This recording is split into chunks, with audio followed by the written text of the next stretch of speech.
iji jelema nu nendik diangkat jadi wali teh sakitu hesena ge urusan anak Allah iku Allah dek dijadikeun mah gampang bae. Andai kata nyana bodoh dibere daya heula masantren. Betaheun di pondok pesantren rajin ngajina sehingga nyaho kana tatanan peradaban pembacaan. Mana nu jadi mubtada, mana nu jadi khobar, syarat mubtada syarat khobar nyahoeun nya moal kasaliru. Pokona nahuna jitu nyana. Geus jitu nahuna ilmu bilagahna. Jang rahasia-rahasia bab pembacaan teh nyahoeun. Geus beres nyana nyaho mantekna. Jangan nyahokeun ieu teh kuliah, ieu teh juz'iyah.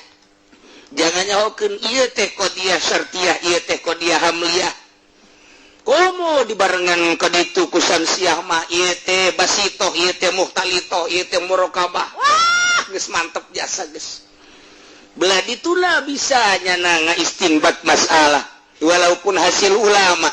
Kieu cara ngaistinbatna Imam Syafi'i, kieu cara ngaistinbatna Imam Malik, kieu cara ngaistinbatna tang geus kaliru eta dibere daek nyana ngaji.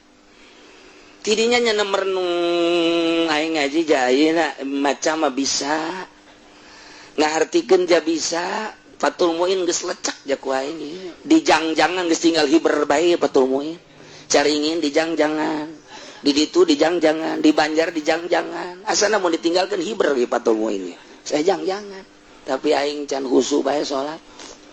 Can husu ya salat Fatul Muin tinggal Fatul Muin, Fatul Wahab tinggal Fatul Wahab aing can husu ya salat. Ketika takbir Allahu Akbar nu kagambar sapatu, bahasa sapatu. Padahal mah make samping aja make sapatu. Percis pos Abu Nawas. Make jas hideung nyekel tas, make kopea hideung. Angkot ge embung eureun. Mun nya top angkot pajal jin ku nya teh. Ulah eureun jak supir ulah. Lain jelema teh mah kitu. Kumisan orang ngabi bozak.